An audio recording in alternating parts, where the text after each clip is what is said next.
Ladies and gentlemen, good day and welcome to Sudarshan Chemical Industries Limited Q1 FY22 earnings conference call hosted by IIFL Securities Limited.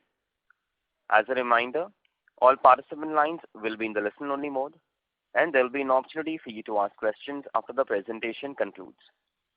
Should you need assistance during the conference call, please signal an operator by pressing star then 0 on your touchtone phone. Please note that this conference is being recorded. I now hand the conference over to Mr. Abhijit Akella from IIFL Securities. Thank you, and over to you, Mr. Akella. Yeah, thank you, Nirav. Ladies and gentlemen, good afternoon, and thank you for joining us on the first quarter earnings conference call of Sudarshan Chemical Industries. It's my pleasure to introduce the company's senior management team who are here with us to discuss the results. We have with us Mr. Rajesh Rathi, Managing Director, Mr. Neelkanth Nathu, Chief Financial Officer, Mr. Vivek Thakur, GM Finance, Mr. Ramey Atle, PGM Finance, and Mr. Mandal Velankar, Company Secretary. We'll begin the call with opening remarks by the management team, and thereafter we'll open up the call for a Q&A session. I'd now like to hand the call over to Mr. Nathu to take proceedings forward. Thank you, and over to you, sir. Thank you, Abhijit, for hosting our earnings call. Good evening, ladies and gentlemen. Welcome to Sudarshan's Q1 earnings conference call. Our investor presentation has been uploaded on the stock exchanges for your ready reference. I would like to take you through the financial highlights for this quarter. Starting with the consolidated. On a consolidated basis, total income from operations stood at rupees 474 crore as compared to rupees 352 crore for the same period last year, reporting a growth of 35% year-on-year. EBITDA for the quarter stood at rupees 62 crore as compared to rupees 53 crore in Q1 FY21. EBITDA margin stood at 13.1% as compared to 15% over the same period last year.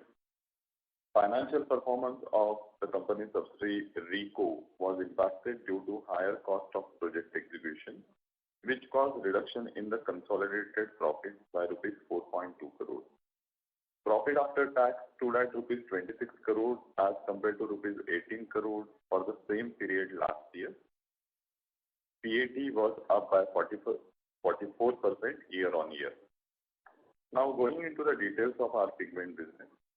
Income from operations stood at rupees 453 crore, a growth of 33% year-on-year.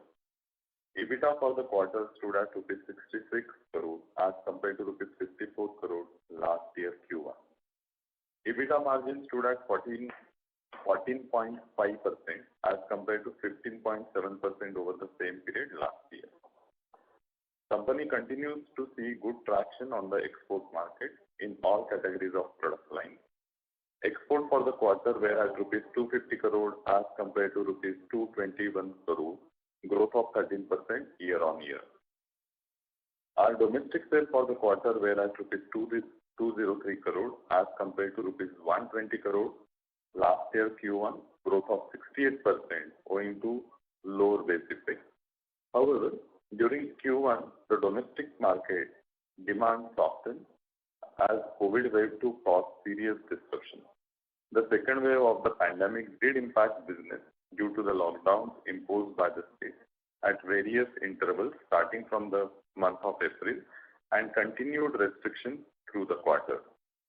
Master batch or plastic segment has had major impact due to lockdown, as also increase in other input material costs for plastic manufacturing. Sales into the coating and ink segment were also impacted when we compare Q-on-Q basis, quarter-on-quarter basis. With normalcy returning due to easing of restriction, we expect the momentum to gradually pick up in the next few months in the Indian market.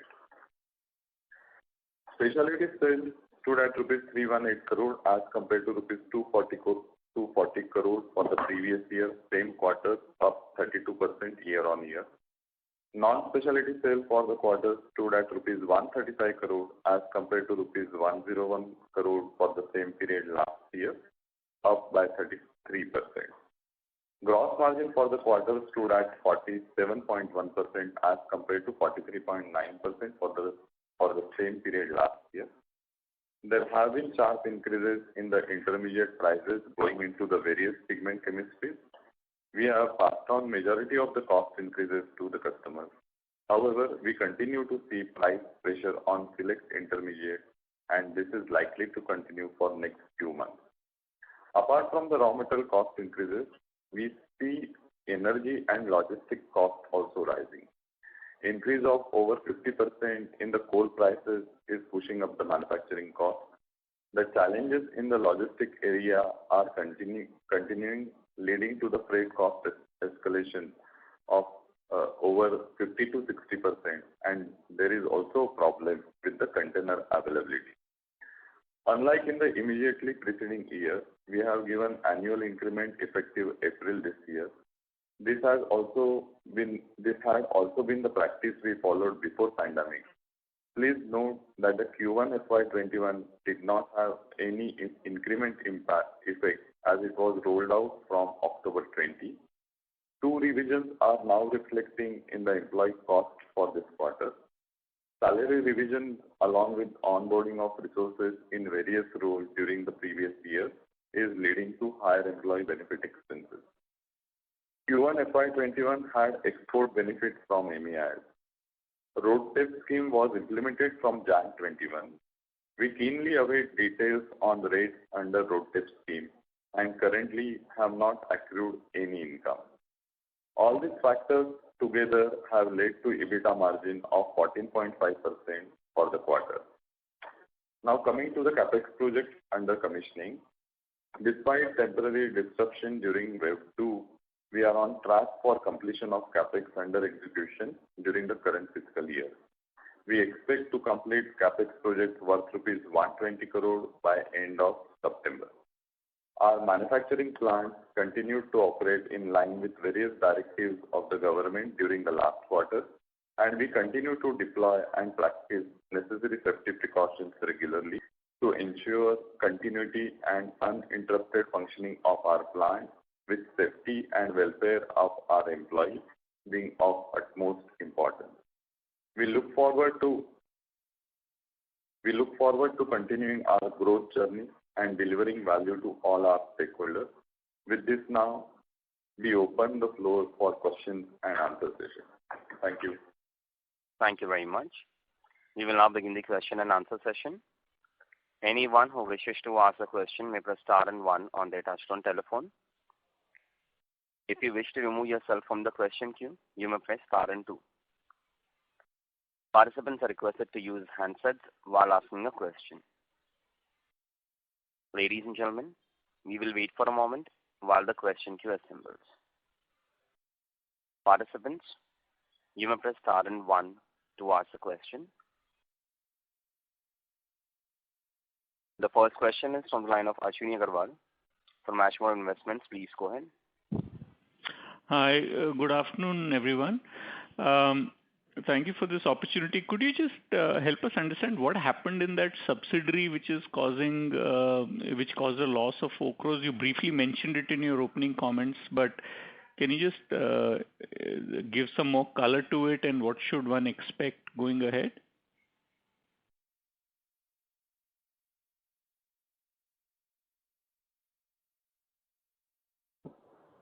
Actually, Nilkant here. You are able to hear me? Yeah, I'm here. I can hear you. Yeah. So on the subsidiary part, as you are aware that this company is into the engineering business, so it is a capital goods industry, and due to the Q1, partial lockdowns in the various states, they were not able to scale up the revenue. It is not on the order balance or backlog side issue. It is more on the execution because there were lockdowns, and due to this, the revenue has been lower than what we have expected. But we expect this subsidiary to make up this lost revenue for the Q1 based on the execution in the coming quarter, and they will be able to be profitable from the coming quarter. So if I adjust for this 4 crores, then on a consol basis, your EBITDA margin declined by about 100 basis points.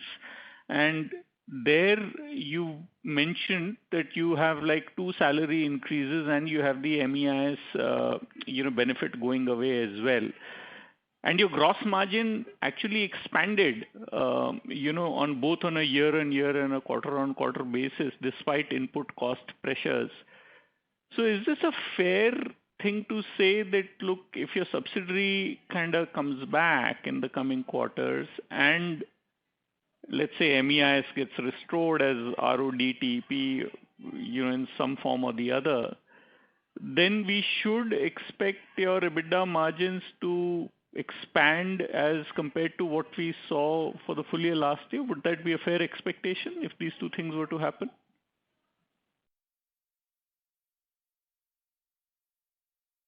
One second. Yeah, 1 second.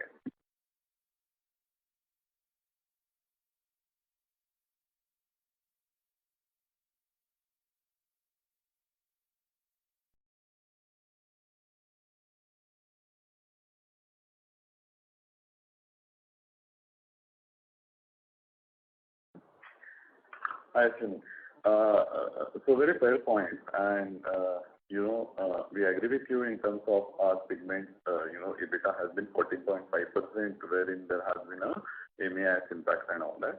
What we also see, there has been a cost pressure, and costs are increasing, whether it is a coal cost, whether it is a freight cost. So, and this trend we expect will continue. So we expect that the margins will be under pressure, and we are continuing to monitor this and try to improve. Right. On the subsidiary, could you broadly provide the EBITDA number? I mean, it comes to -4 crores if I just take the pigments and the consolidated.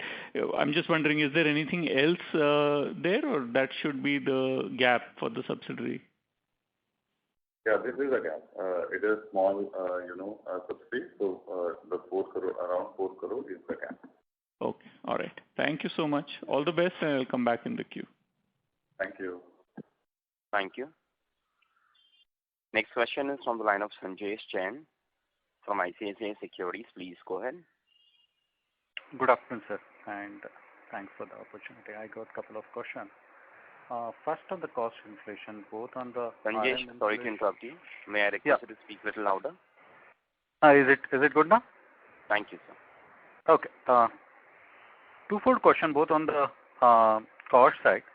The one on the raw material inflation, we said that we have passed some raw material inflation, but we continue to see some of the raw material prices going up.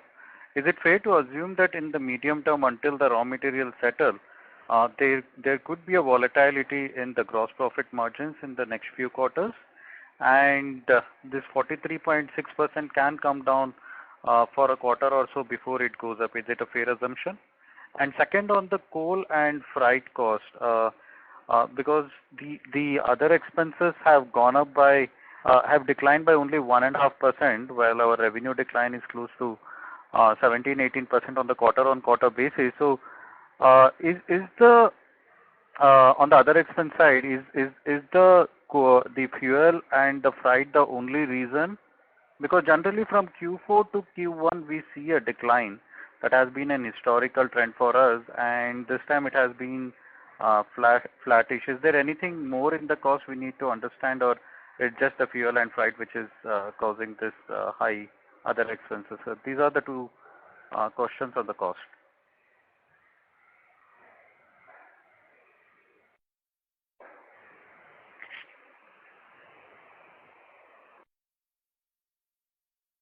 Hello? Hey, hi, Nilkant here. So Yeah. I will answer the first question. So yes, what we have also said that there is the raw material escalation we are seeing, and there are many intermediates where the prices are going up. So rightly pointed out by you, we expect this pressure or variability will be there for the short term.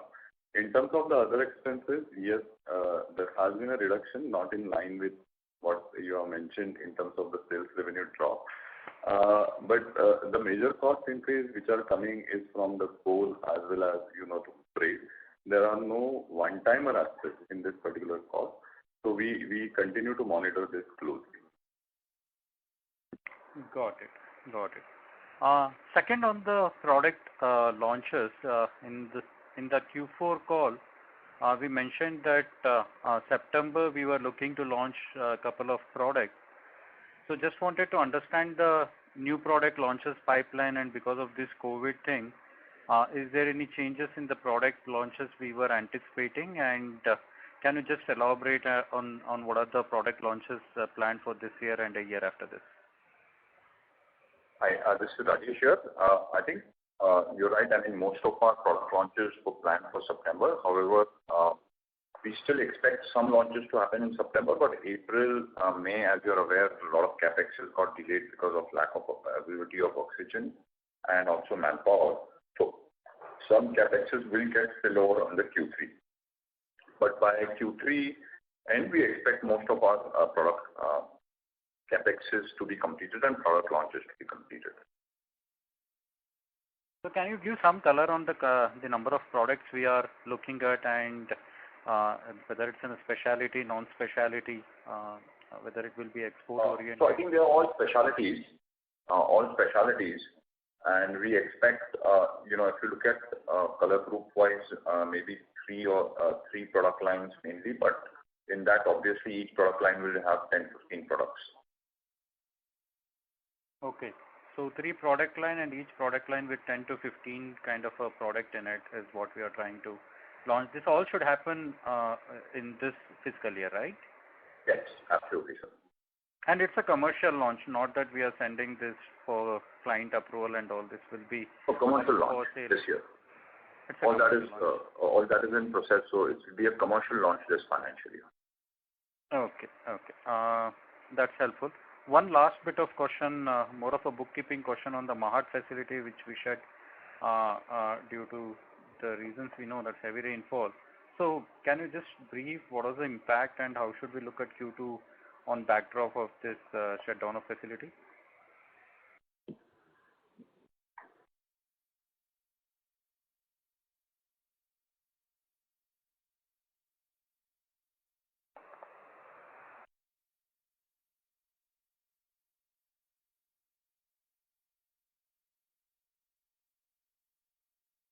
So you're not audible.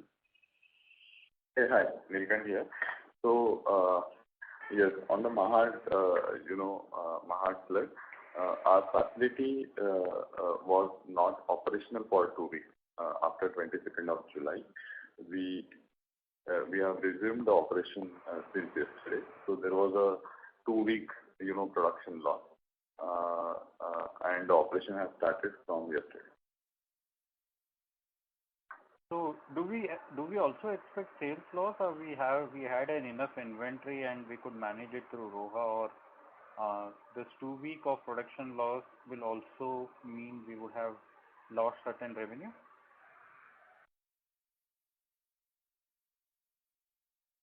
Rajesh, yes, we did. Obviously, there was a production loss as those lines were running full. So there was a production loss. There was a sales loss. Got it, sir. Thank you very much for all the clarification, and best of luck for future quarters. Yeah. Thank you. The next question is from the line of Ankur Periwal from Axis Capital. Please go ahead. Yeah, hi sir. Thanks for the opportunity. So first question on the revenue growth here. Now, given the low base, we are looking at a strong growth year on year. But if I look at H2 average, let's say Q3, Q4 average run rate, both on the domestic and exports, there is a pretty significant decline on the domestic side as well as, a subdued growth on the export side.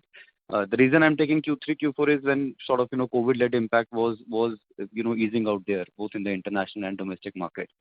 So your comments there, a mid-20s, more like, 24-25% decline on domestic, was it largely led by the plastics and ink segment, which you highlighted, in your initial comment?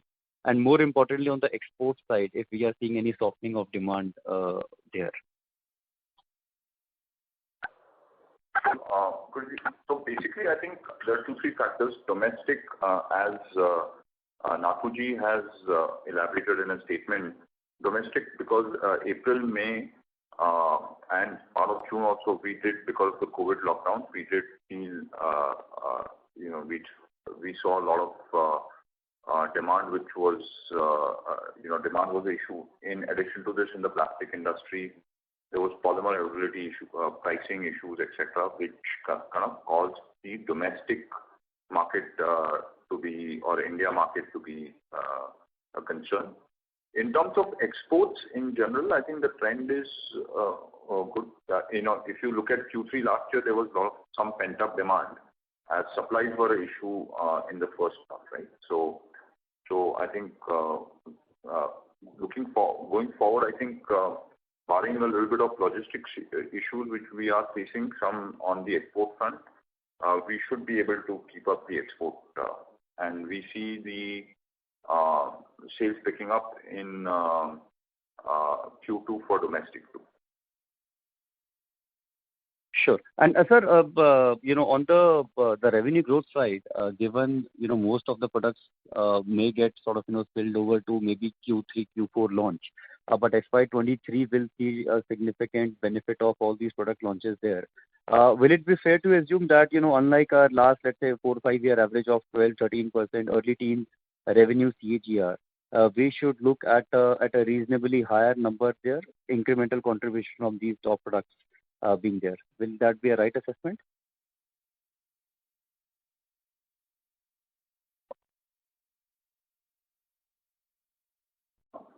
Yes, sir. The capex should definitely give us a boost in our revenue growth. However, like we've been saying, the realization of the full potential of the capex should be over 3 years. But of course, revenue growth will start as soon as our some of the capexes go live. Sure, that's helpful. And just, sir, one last clarification. On the freight cost side, now, as I understand, the logistics cost being higher year on year, but these costs will be effectively passed through to the customers, or do we take it on our books? It's a little, some of these indirect raw material costs is easier to pass on. First time we've experienced such a high cost on the indirect items like coal and freight, right? So, yeah. Which we are making, there is a lag, but we are making attempts to pass it on. But that's the area of concern. Sure, but if I got you right, there will be a lag in passing through this, but it will be passed on as well, maybe by a lag by a couple of months. Yes, lag by a quarter, I would say. Okay. That's helpful, sir. Thank you and all the best. Thank you. The next question is from the line of Rohit Nagraj from Emkay Global. Please go ahead. Yeah, thanks for the opportunity. So the first question is in terms of the capex. So you mentioned that about 150 crores will be commissioned by September. What is the timeline for the next 2 years in terms of the incremental capex? When is it likely to get commissioned, to understand how the revenue profile probably would look for the next 3 to 4 years? Thank you. Sir, Nilkanth here. I would like to clarify. What I said in my opening remarks is 120 crores by September end, not 150. My apologies, sorry. Can you please repeat the question? There was some lag in between. Yeah, so this 120 crores will be commissioned by September. For the rest of the projects, how do they look like over the next FY23 and FY24 in terms of commissioning?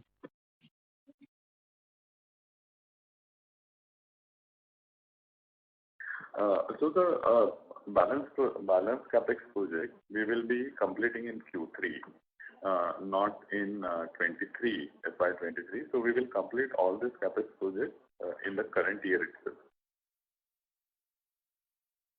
Okay, sorry, I think I may have asked the wrong question. So just to understand, 120 crores will be commissioned by September, and are there any other capital work in progress which will get commissioned in subsequent quarters and in FY23? Yes, sir. Thank you. Balance will get commissioned. So balance capex, capital WIP will get commissioned in Q3. Correct. So we said around 300 plus crore in our earlier presentation in Q4. So 120 crore will get commissioned by Q2. Balance around 180 to 200 crore will get commissioned in Q3. Right. Thanks. That was helpful. So the second question is in terms of the orders. So we have seen that last year, because of the validation getting postponed due to COVID issues, we have got the new product launches have got delayed.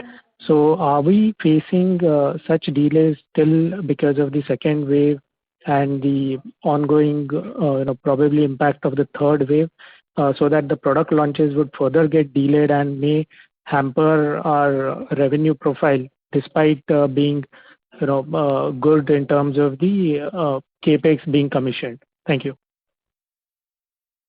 Sure. As this is Rajesh here, Nathuji mentioned that the capex is,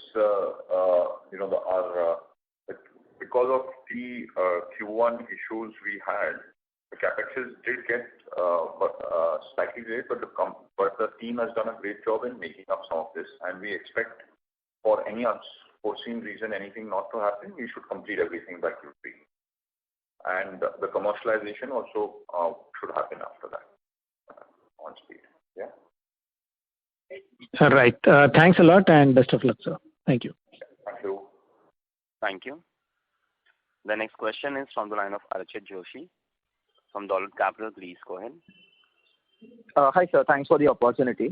So my question is largely related to the mica-based pigments piece that we have in the business.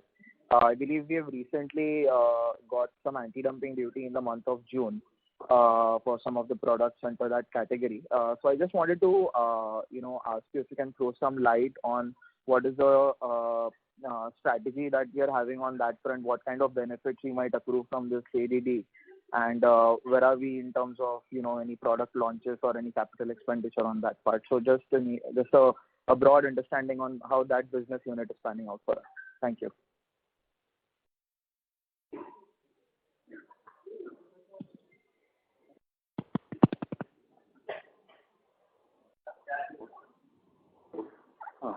Hi, Archit, Nilkant here. So currently, proposal is pending with Ministry of Finance, and we are awaiting the result. Okay, so we will await for that, and then notification, and then we will see. Sure, sir. But sir, even otherwise, without considering the anti-dumping duty impact, which we probably might have clarification on later, how is the business on that front? I mean, I'm supposing that the margin profile of that particular piece, even if it is smaller in terms of the current capacity that we have, it's fairly higher than the blended margins that we are having in the other HPPs and some of the other pigments. Any thoughts on that front? How are we trying to ramp that up, and how is the demand panning out in that particular smaller piece, even if it is right now?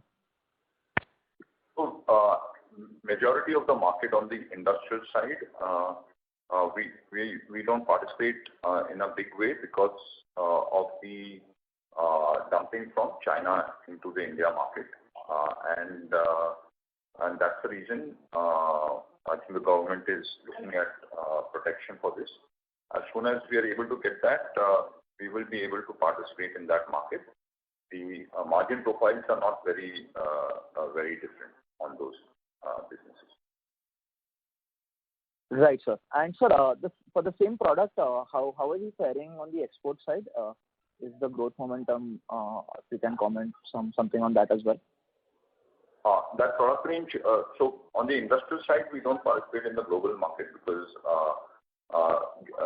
we sell more into the other markets, the automotive and cosmetics market. Right, sir. Okay. Thank you, sir. Thanks, sir. Thank you.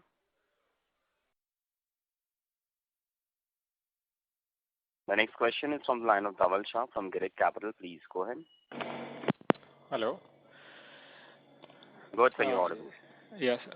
So just one broad level question. So the global level consolidation which you have spoken about between the top 2-3 players, how do you see helping us? And also, has there any capacity which is completely gone out, or there has been or the or there is a consolidation, so it's not gone out of the global demand and supply? None of the capacities have gone out. It's just consolidation. And we expect, since, the number one and number three players become one, and maybe the number two and number five become one. We expect two areas. One is that customers are looking for alternatives, and also some of the China crisis. India does look like a good alternative, and that's where we are backing on the favorable ties towards us. So how much capacity, if you can quantify, which has got out of the market, and in which category it is? No capacity has got out of the market. Okay, it's not gone out of the market. Okay, we see opportunity in which any specific product segment where we see a lot of opportunity because of this. We see in all the organic treatment. On the organic side. Okay, so that's where all the majors are largely present, the top three. Okay. And our focus will be also more on the cosmetic side going forward when we say about more complex or a specialty pigment. No, not really, sir. It's coatings, plastics is our major focus. Coatings and plastic. Okay, fair enough, sir. Thank you. Thank you. The next question is from the line of Naushad Chaudhary from Systematics Group. Please go ahead. Yeah, hi. Thanks for the opportunity. 2-3 questions. Firstly, in pigment business, I just wanted to understand from the client point of view how important it is for them, to have a balance suppliers wallet share, or the concentration is okay from the client point of view.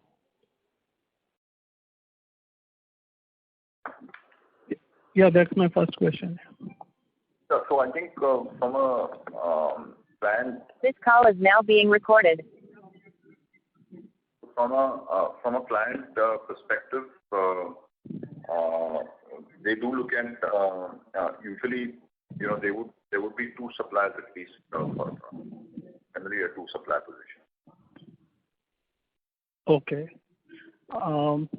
And secondly, in terms of raw material supply and availability, if you look back 3-4 years back versus now, do you see has there been any changes in terms of number of suppliers or availability?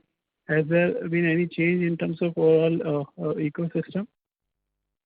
There have been several issues from China and the perspective of raw materials, and that's where we are seeing a lot of increase in cost in raw material.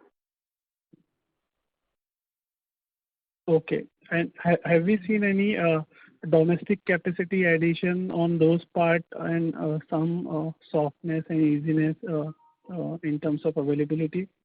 There has been some additions in India, but it's not enough to meet the industry demand. Okay. And lastly, on the capex part, during FY21 and 22, whatever we have planned, can we broadly split between how much we are spending in our classic, also Thylo, HPP, and backward integration, broadly in terms of percentage, if you can split it? So it's a little bit competitively sensitive information, SBU-wise, so that's why we don't split that in the product line perspective. All right. Thank you, sir. Thank you so much. Thank you. The next question is from the line of Amar Maurya from AlfAccurate Advisors. Please go ahead. Yeah, so thanks a lot for the opportunity. So a couple of questions. Firstly, as you indicated that, the domestic business which got impacted is largely linked to the plastic coatings and the printing ink business. And so what percentage of the overall domestic revenue would be linked to this particular industry? That'd be the large part, sir. They're the three main industries we serve. Okay. And now you see the bounce, and you expect the run rate to come back to the normal level? So I'm not sure whether we should see a normal uptake, but I'm not sure whether we'll be able to make up the what is called. Okay. And similarly, sir, in terms of the export, as you indicated that the new capacities and new products which are going to come in the second half largely. But I believe our capex or the capacities which had come to the last year, like yellow pigments and all, those will give the good ramp up in the second half, right? Sir, I think partly the major launch was the yellow pigment, and that yellow pigment mainly goes into coatings, which takes a little longer to kind of get the approvals. And as we had mentioned earlier, we did require in this product line, a couple of cycles to change some of our products, which took a little longer. So we would expect some ramp up, but not a major ramp up in the H2. We would expect some sales to come. Okay. So when you see the major ramp up for the yellow pigment, sir? 23? 23, yes, 23 second half, sir. Like I said, any capex, it would be about 3 years to kind of, scale up, right? So gradually every year something should happen. Okay. I would count for yellow. Yeah. This year I would count as year one for the yellow pigment. Yeah. And secondly, sir, in terms of the gross margin improvement which we had seen in this quarter, is it also because, as you said, the raw material prices had gone up, so you would be having some inventory stocking, low price inventory, and that is the reason you have seen the gross margin improvement, and broadly this gross margin improvement also should fade in the second quarter? Yes, sir. Okay. Thank you, sir. Thank you very much. Next question is from the line of Abhijit Akella. Please go ahead. Yeah, thank you so much, sir, for taking my questions. First, just on RICO, just a clarification. Can we expect on a full year basis that margins will be near normal levels, or the kind of losses that we've incurred in 1Q?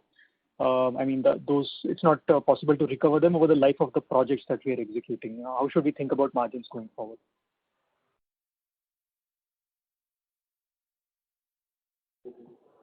Hi, Abhijit. Nilkant here.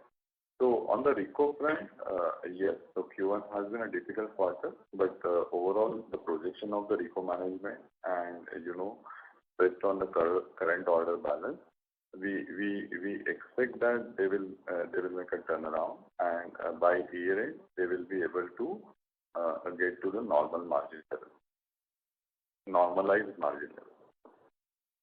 So just to clarify, sir, when you say by year end, are you saying on a full year basis, or you're saying that by 4Q the margin will start to approach normal levels?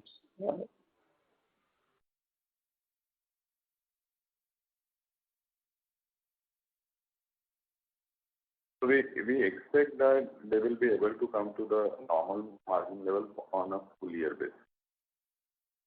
Okay, understood. That's helpful. And second, just on the domestic revenues, we said that we expect normalcy to come, going forward. Should we expect that, 2Q will still be a little bit subdued given, the gradual recovery in the domestic market? It might take a few months. Plus, we had the Mahad incident also, where we lost a couple of weeks. And so should we expect normalcy in domestic revenue run rate to come only from 3Q onwards?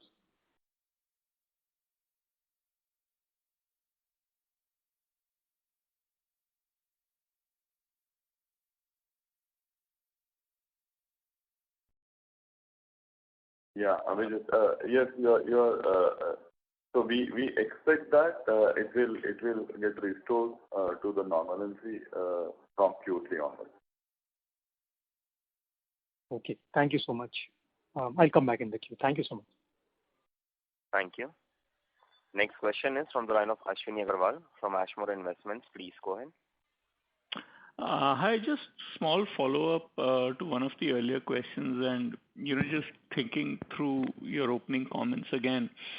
I'm still a little intrigued that despite a fall in operating revenue in the pigment business, your gross margin came in at a fairly strong level, notwithstanding the fact that, raw material prices probably went up, you had additional costs given the restrictions on production arising from COVID and so on and so forth. I mean, I'm still not able to kind of square what we are seeing in gross margin in the first quarter with a very subdued outlook you're presenting.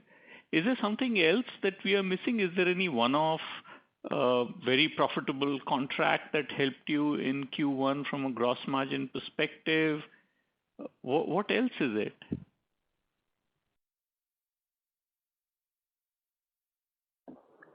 So, Ashwinji, I don't, it's not I think there are two parts to it, right? Yeah. One is, the gross margin has improved, but however, indirect costs have increased a lot, right, in terms of logistics and some of your utility, right, like coal, etc. So that has, so if you look at that's not helped the EBITDA margin, right? So, there is nothing like a one-time profitable. This is, I think, as we continue to see some of the cost increases, and this was just a play of inventory versus the cost increases, and that's where we are saying that we don't see, we don't see a completely, we would not be able to, the same gross margin may not continue. That's where we are being a little cautious on that perspective. Rajesh, I hear what you're saying. So let me flip it around. Is the gross margin also higher because of the mix change? You have a lower contribution from domestic sales. Is that also a reason why gross margin is optically higher?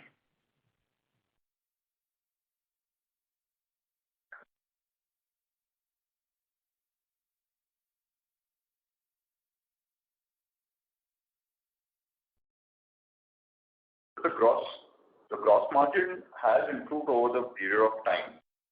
Correct. This quarter, there is an additional inventory impact. That's what we are saying. The raw material inventory impact. Yeah. Yes. Okay.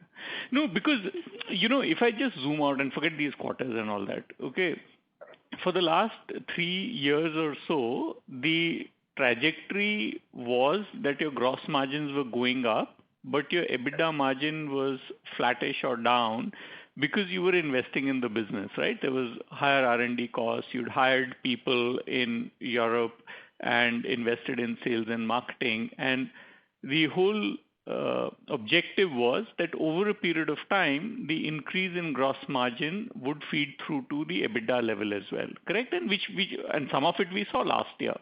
Your EBITDA margins did improve significantly in fiscal 21 over, average of 18, 19, 20. So,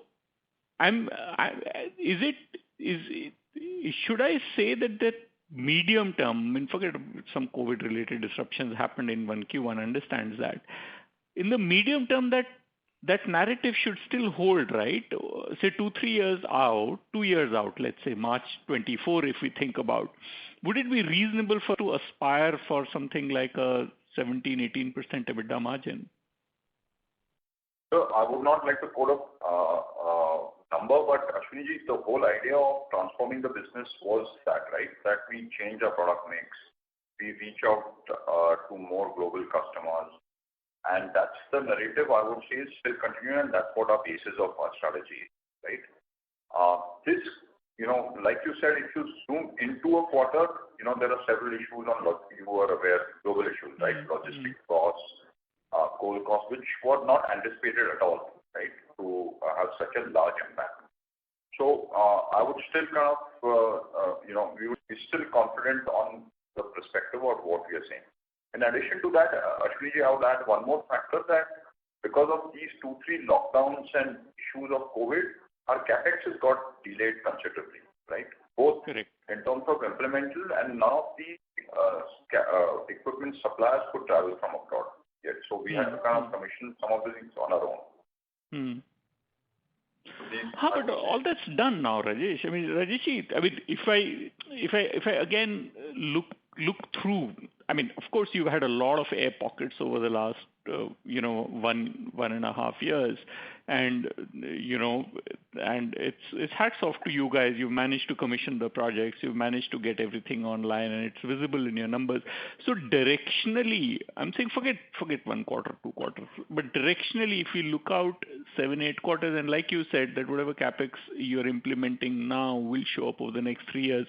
So, if I zoom forward 8 quarters from now, and we are looking at, let's say, the June 23 quarter results, we should aspire for structurally higher EBITDA margin and structurally higher gross margin because of the sales mix, because of the productivity gains, all of that. It should come through. There's nothing to say that structurally anything has changed. That would be a fair comment on my part. I'm not putting any numbers out there. Yes, absolutely. Okay, good. Thanks, and all the best. Thank you. The next question is from the line of Sanjesh Jain from ICICI Securities. Please go ahead. Thank you. Thanks for taking my question again. Just one clarification on the capex side. What is the total cash capex we are looking at this year? It was 38 crore, which was pending from the 600 crore, which we have planned earlier. So that's a cash capex. So what is the remaining cash capex we are looking at for this year,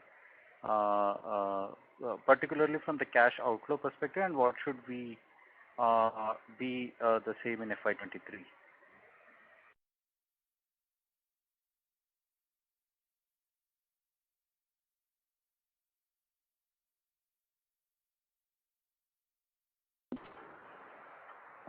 Hi, Nilkant here. So I think you are referring to the 38 number which we presented in Q4, and that what we said is balance, correct? So there is some CWIP number which was there in March, and this particular 38, and there also has been the additional approval of 135 crore of capex, correct? Correct. Which we already stated in the earlier call. So we expect that the capex outflow will be to that extent will cover this balance as well as the new one. Then we also say that CWIP, there is also capital creditor, correct, on the other side. So some part of the CWIP will also get paid out in this year. Got it. So basically 35 plus 135 plus some payout of the CWIP which is sitting in the capex creditor will be the total cash outflow for this year. How should we see for next year? So next year, what we expect is majority of this capex, which we have already stated, will get commissioned by Q3. I don't expect the cash flow spillover from this major capex. Out of 135 crore, since we have taken the approval now, there might be 20-25% of cash outflow, which might go to the next year. But this also depends on the current situation and the execution. But I don't expect it is more beyond 25%. Got it. From the commissioning perspective, last time we said that this 135 crore is largely to build the infrastructure and utility, and also the 38 crore was only the commissioning part of it which was pending. It was fairly small capex to the quantum of capex we have been doing. Why are we talking that to be commissioned only in Q3? 38 was a very small number to complete the capex, given that a large amount of capex has been spent. What is causing such a small capex, such a large delay is what I was trying to understand. So sir, I think we need to see this from, we also need to consider the CWIP, correct, which was there in March, 269 crore plus 38 balance to complete. So we are looking at 300 plus crore of number, which will get executed in this year. Out of this, we are expecting 120 crore of, capitalization by H1, that is September, and balance will happen in Q3. That is what we have said. No, that I understood. Sir, just my question is, CWIP means we have already incurred the CapEx, but it has not commissioned. That means the CapEx has been incurred, the machinery and whatever the things are ready to go. The remaining balance 38 is to be executed. That 38 crore out of the 307 crore what was pending, and just this 38 crore is holding up this 307 crores of commissioning. I just wanted to understand why this small amount of 38 crores of capex execution is taking the 3/4 of a time.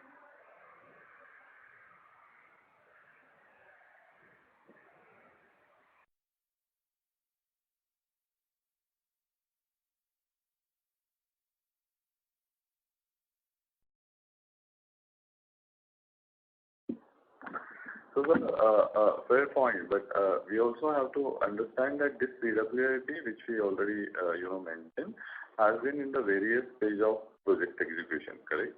And that's the reason that we said that it will happen in Q2 and Q3. So that is the way we look at it. Fair. So 120 by Q3 and remaining by Q4 is what we are expecting. This 307 should be completely commissioned by end of this fiscal year. Yes, sir. Yes, sir. Yeah. Thank you. Thank you very much. Thank you. Next question is from the line of Elroy Lobo from Kotak Investment Advisors. Please go ahead. Yeah. Thanks for giving me an opportunity to ask questions. My first question is to understand the sales and distribution infrastructure you have built internationally, and how are the salespeople really incentivized for demand creation? And that's one. And second is, if you can just comment on how easy it is for customers to switch, vendors when they are used to a particular vendor for a particular, equipment or a product.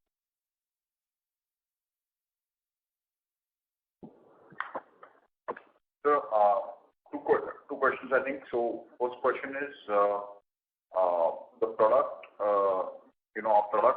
Our product is very sensitive to application. So, there's a lot of rigor in application testing, right? Even our R&D has the application lab where the product gets tested either for cosmetic, paints, or plastic. So, it's not a percentage like a caustic soda, which is like a bottom percentage purity.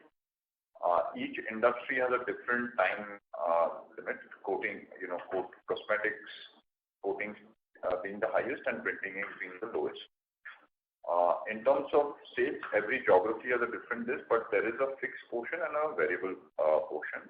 Salaries, as we have recruited these people from very reputed companies, and they carry a higher reputation. So my question is, how do you evaluate whether those investments are really paying off? Are there any kind of, metrics that you use, the sales per salesperson that you have recruited? Is there, any constraint you will face even after the CapEx is implemented, for you to actually get customers to, buy your product, because switching costs for some of these customers may not warrant it. So I just wanted to understand, from the CapEx stage to the, sales stage, is there any challenge that you will face going forward? Your voice is breaking. I couldn't follow your question on the second. I understood the first set of question, but this I didn't understand the clarification. Yeah. See, the point I'm trying to make is that once you set up CapEx, the general assumption is that you will get sales by utilizing your capacity. But I just wanted to, understand, is there any challenge to convert, your CapEx into actually, sales output? Because maybe customers, take time to approve, or for that matter, even switch, from an existing vendor. So do you see any challenges, once your CapEx is in place to actually generate the sales on the CapEx?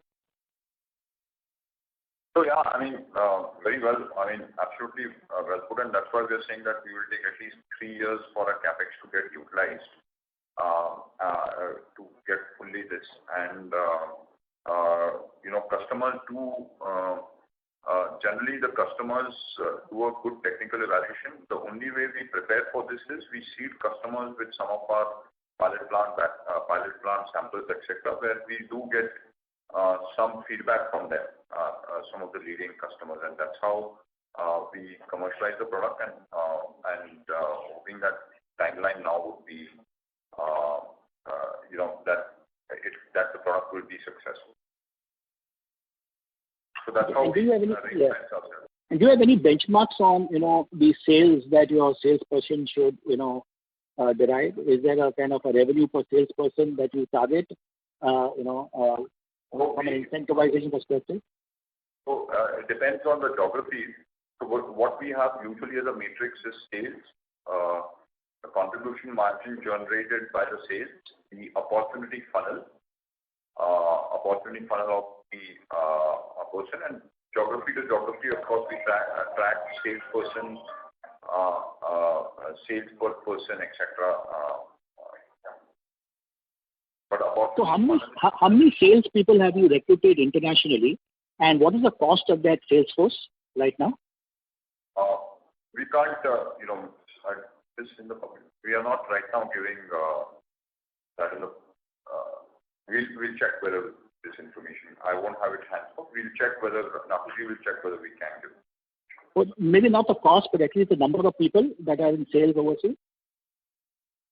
Totally we have more than 55 to 60 sales people.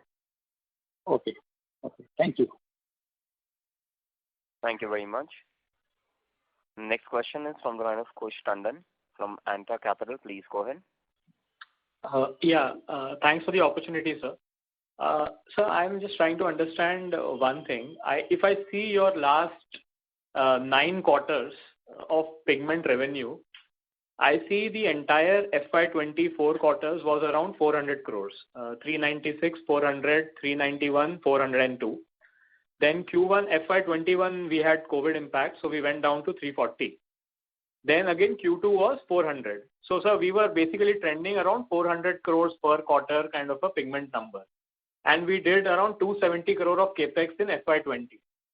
So sir, the jump in Q3, Q4 to 477 crore and 532 crore of revenue in the pigment business, is it fair to say, sir, that this jump from 400 to 477 and 532 and now to 453 from 400 each is because of the capex coming online? Is that a fair way to model in our minds the business?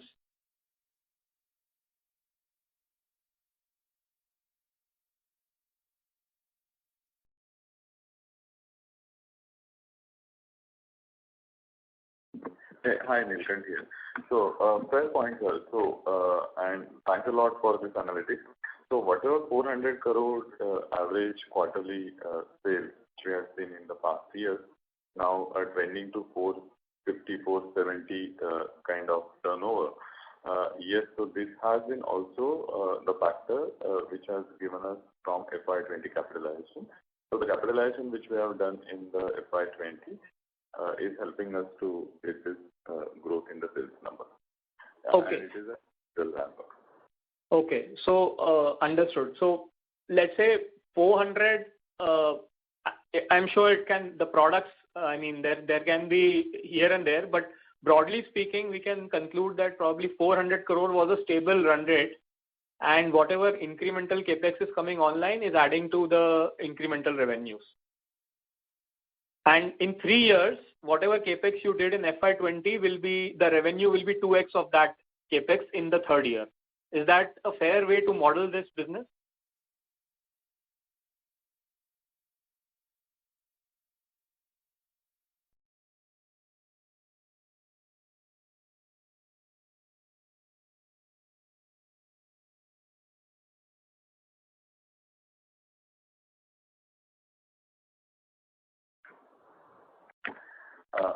I'm Nilkant here. So, fair point, sir, but what we expect is, we had already mentioned in our presentation earlier, saying that we expect this additional capex to give us 1,200,000 to 1,200 crore of additional revenue.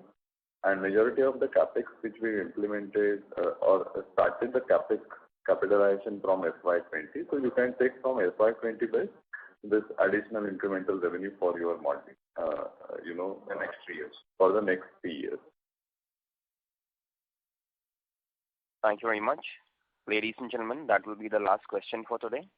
I will now hand the conference over to the management for closing comments.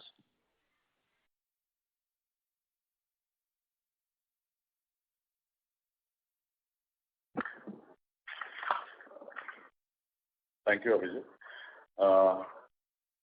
Thank you, participants, for your time and interest in Sudarshan Chemicals. We remain confident on the long-term prospects of our business, and we look forward engaging with you again. Thank you. Stay safe. Thank you very much. On behalf of IIFL Securities Limited, that concludes this conference. Thank you for joining us. You may now disconnect your lines.